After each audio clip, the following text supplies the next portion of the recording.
Yeah, that was my email client. Hey, we're on the air. Thanks for tuning in, folks. This is Mike Lafferty at the BAM Podcast, and we got this new thing we're doing that's a brainchild of Walt Rebelliard. Say hi, Walt. Hi, Walt.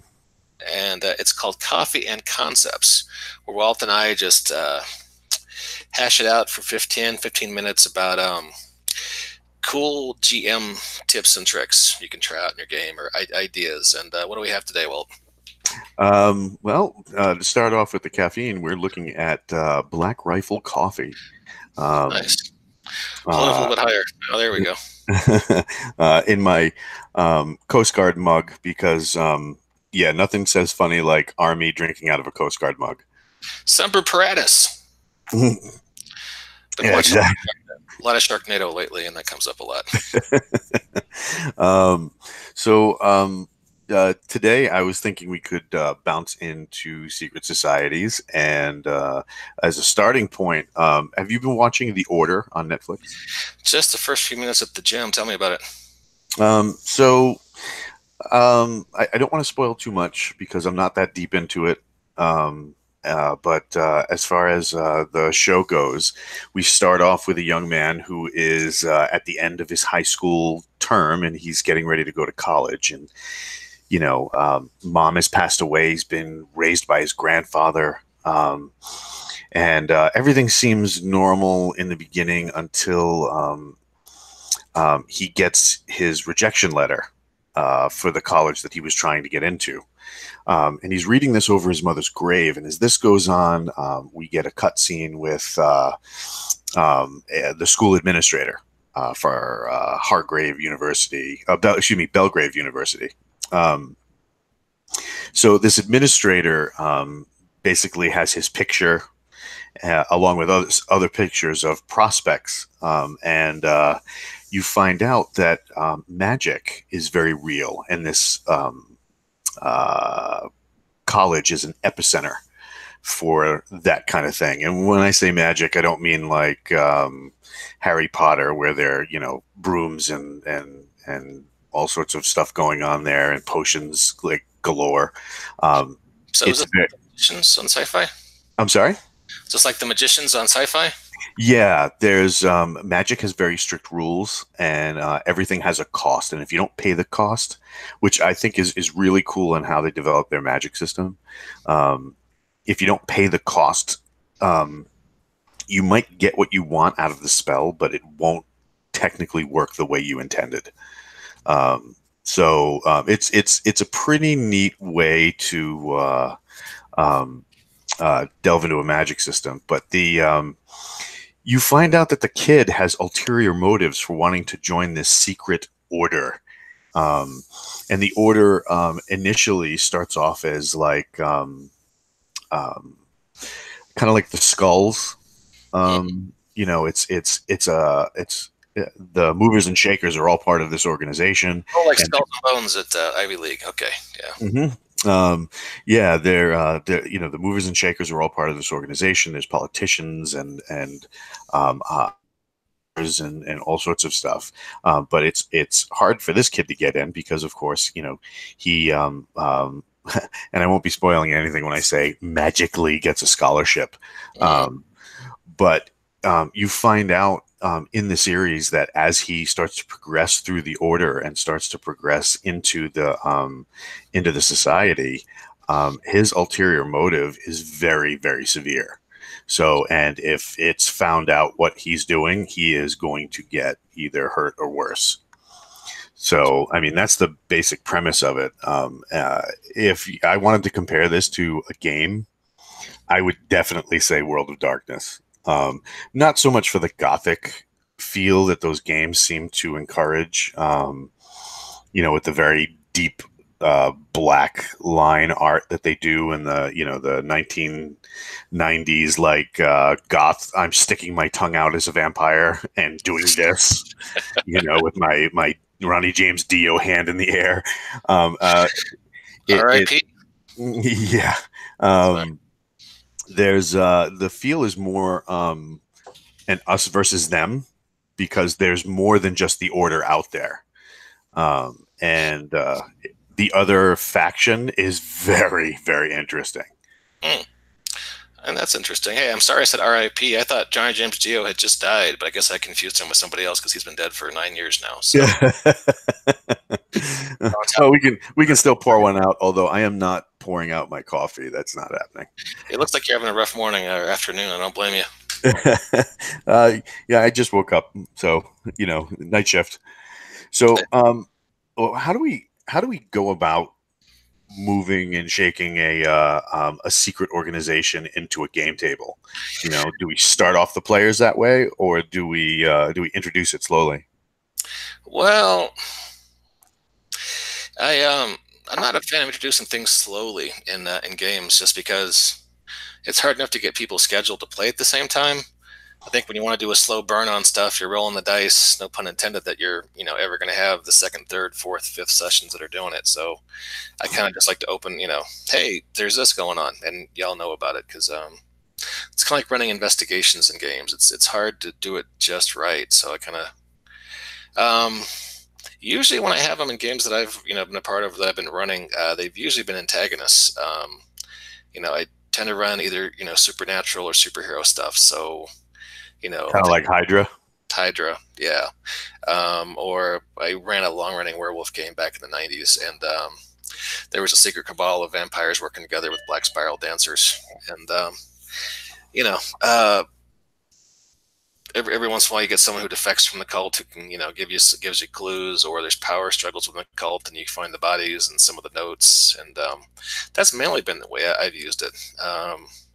And that game, I guess I broke my own rule because that ran for like 2 years, so I had a chance to a slow burn, where you slowly find notes and a few informants here and there, and you can kind of piece it together as you go. But I guess as I've gotten older, I've gotten less patient for stuff like that, so I'd be more inclined just to front load that stuff now. But Kind of like an incident happens, you watch the incident unfolding as like emergency services show up, and then here come the men in black. yeah, I could see something like that. Or we used to play City of Heroes. The way you find out about this, there was a secret cult called the Circle of Thorns, and you'd be patrolling and you'd see guys in freaky green velvet robes on top of a building sacrificing somebody around Eldritch Flame. So you had to go and beat them up, and then you'd get onto a branching story path where you'd ran into increasingly difficult missions with that faction until you found their weird freaky underground base.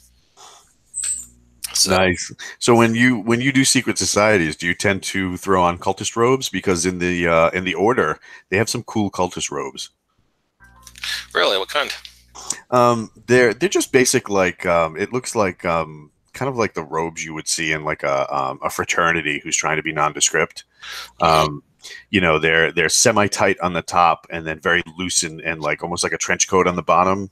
Hmm. But the interesting part isn't so much the robe; it's the masks that they wear. They're these old. Eyes wide shut, kind of creepy masks. Yeah, they're these old like stage masks that look like 5-year-old having a seizure type of paper mache construction. Yikes. Okay. And then but it doesn't show any of the face because it's very round, almost cherub like, Hmm. and gives you no indication of what the face is supposed to be um, underneath. But like all the new stages of initiates, they have like neophyte and then modicum and like these stages as they go up. Um, those guys just wear the nondescript cherub mask that has like black lines down the eyes. The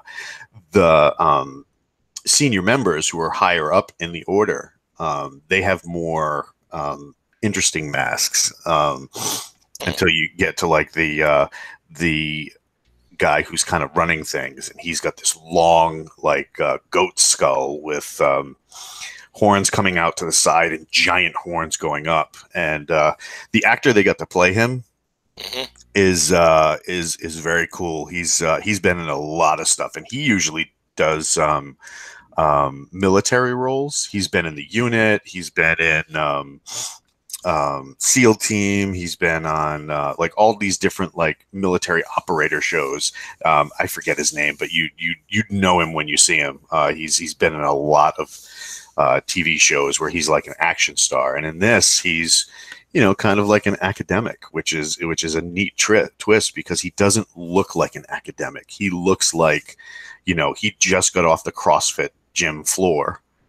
Not usually what you think of for secret society, especially of more intellectual people. Yeah, absolutely. I guess for touching on secret society, especially wearing creepy masks, seeing as though we usually talk about superhero stuff in this podcast, we might be amiss if we didn't mention the Order of Owls. Mm-hmm. DC Comics, which I thought was a stupid idea, but they managed to pull it off pretty well. The idea that there was this secret society guiding Gotham society, guiding the development of Gotham for years, even Batman didn't know about. Yeah. I actually enjoyed it, and the implementation of Talon as a character in the beginning. I haven't seen him in recent years. Beginning the idea that these Talons are out there, and then you have one of them that has been groomed to basically execute the Batman. I mean, I really enjoyed that storyline. I could see that being really interesting if you tailored it for just the right character, just the right. And did you see the animated version? I did not know. I didn't know there was one. Dude, we need to review this and do it as a Coffee and Concepts. That's a great idea. The Grail in Preacher. Mm-hmm. I don't know how you would bring that. You'd have to have a real a group who was all on board with it. Mm-hmm. But yeah, that was they were really interesting and just twisted as hell. And another kind of twist on the secret society thing is kind of like the Infiltrators. How about right now we have Captain Marvel with the Skrulls?